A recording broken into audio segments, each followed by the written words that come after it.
पहले जिसलै बिजली जानी सी ते लोग आया करने सन, ते अजकल जिसलै बिल अचने ते करने न। ये 201 यूनिट आला जनाबे अली पिटना हर पासै पिया है। तो सच्ची गल यही है कि जनाब ये 201 यूनिट गले ना फंदा वै, मुआशी इस्तेसाल है, बच्चियां ना जनाबे अली निवाला, अवाम ने जनाब गले विच हथ बाई के ना ते कढ़ने ने मुतरादफ है। 200 यूनिट तक गरीब है ना जनाब साह जड़ा वै वो सत्ता रहना वै। तो जिला 201 या 200 तू अपर कम चली जाना ना तो समझो कि उसकी जनाब फटे पर चाड़ी सटिया ने। ये मसला जनाबे आली ये उन्हां तिलां तेल कोई नहीं है, तुसा ना ये मसला हल नहीं है होना।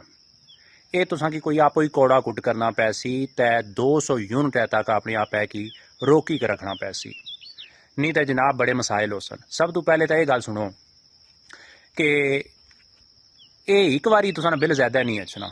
प्रोटैक्टिड ते नॉन प्रोटैक्टिड दो तरह ने जनाबे आली खाते ने। जे तुसा पूरा साल हर महीने 200 यूनिट तू घट रहे हो ना तो तुसा सेफ जोन ही चो। तुसा ना बिल जनाबे आली 180 90 195 यूनिटा भी ना तो 3500 बिल अच्छी। लेकिन ज्यों ही जनाबे आली तुसा गलती करी सटी, तुसा ने जनाब कुड़ियां जागता कोई वाह चौखी चाई की दी तो बिल जनाबे आली 201 यूनिट तू क्रॉस करी गया, 201 यूनिट चलो बनी गई तो बिल तुसा ने जनाबे आली कोई 8000 ने कोल काल अच्छी। तो फिर तुसा नी तावड़ी अगले 6 महीने लगसी। 6 महीने तुसा की जनाबे आली ना पटकार पैने रह सन।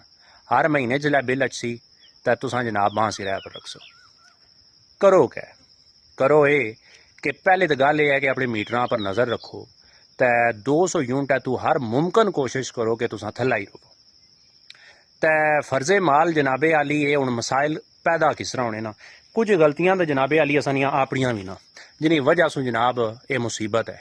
तुसा की पता है कि पहले जमाने में होना क्या सी कि 15 खट्टा जनाबे आली बेड़े डरनियां सन, एक ही पक्का चलना सी, निजाम चलना सी। हुण 3 जी ना तो 3 पक्खे चलने ना।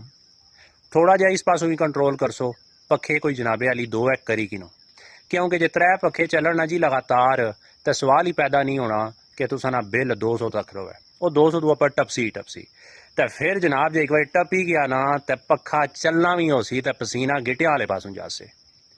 लिहाजा एक तो ये गल करो। दूसरा वो पहले जमाने चंगे सन ना, किस तरह मुंगली होनी सी हर घर, कपड़ियां मैल भी चंगी कढ़नी सी तो होर भी कमां यूज हो जानी सी। तो हुण अजकल पता ही नहीं है कुसै की कि मुंगली होनी कै है। बहरहाल चलो सैंसी जायदाद ना सहूलतां होनियां ना, लेकिन असां की भी हुण तक्की कै फूकी फूकी कै कदम रखना पैसी। तो ये 6 महीनों ने चक्करे जड़ा जना एक बार चला गया ना, समझो टीबी नहीं दवाई यार वो रोज़ 4 गोलियां खासी तो जदू नागा हो गया ना ये फिर 6 महीने मुंडू से शुरू हो जा सकने। यही बड़ा जाब है। लिहाजा पहली तो कोशिश यही करो कि 200 यूनिट तक थल्ले अच्छो, अपनी बिजली की जी कंजप्शन है ना उसकी कंट्रोल करो। तो बिलखसूस जनाब पक्खे 3 जे चलने तो दोवां पर करी सटो कम। तो बाकी जिसलै लोड आलियां चीज़ां चलाओ ना कट्ठियां, मिसाल के तौर पर तुम मोटर चलानी है तो नाल पक्खे भी चलने पे, नाल फ्रिज भी तुसा ने चलना पे। तो कोशिश ये करो कि जिसलै मोटर लाओ तो उसलै बाकी लोड ऑफ करी सटो तो सिर्फ मोटर ही चलाओ, वो कुछ फर्क पई जाना। लिहाजा उन्हां तिलां च तेल कोई नहीं है, उन्हां तुसा की रिलीफ नहीं देना।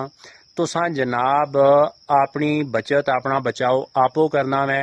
तो 201 यूनिट तुसा कदे भी इस्तेमाल नहीं करनी। ये तुसा नी रेड लाइन है, असल ही अवाम नी रेड लाइन 201 यूनिट है। तो जदों तुसा बनाई की दी ना अदू तुसा बची जासो, नहीं तो 6 महीने जनाबे आली ये 2 धारी तलवार है जनाबे आली, जिधरे पासों तुसा टैस होना कप्पड़ तुसा ही होसो।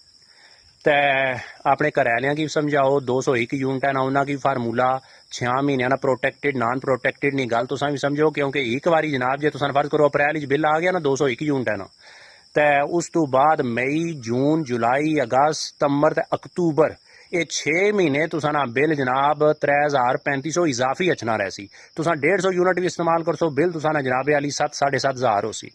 तो इस मारियों इस गल्ला की कंट्रोल करो, घरैलियां की भी समझाओ, आपो भी कोशिश करो कि जनाब जड़ा इतदाल वाली राह है वो इख्तियार करो। तो बाकी जिन्ना तो तुसा वफा नहीं उम्मीद रखी है उत्थों तुसा की कुछ भी नहीं लभना। अपनी कोशिश आप करनी पैसी, अपनी मदद आप करनी पैसी, आपो पी कड्ढनी पैसी, थोड़ी जी गर्मी भी बर्दाश्त करनी पैसी। क्योंकि असां जड़ी पक्खियां दी हवा लवाने ना सरकार ये शाही कम्मां विच आ जाना है। ते इस मारे शान ना खर्चे ना करो, वो कुरै पक्खी भी झोली किनेआ करो, क्योंकि ये जड़ा पक्खा वै ये गरीबै बंदे ने वारिज नहीं है। अल्लाह ताला जनाब आसानियां सारियां नाल करे, ते समझो इस गल्ला की, ते कोशिश करो कि हमेशा प्रोटेक्टेड रहो ते बचे रहो। अल्लाह ने वाला।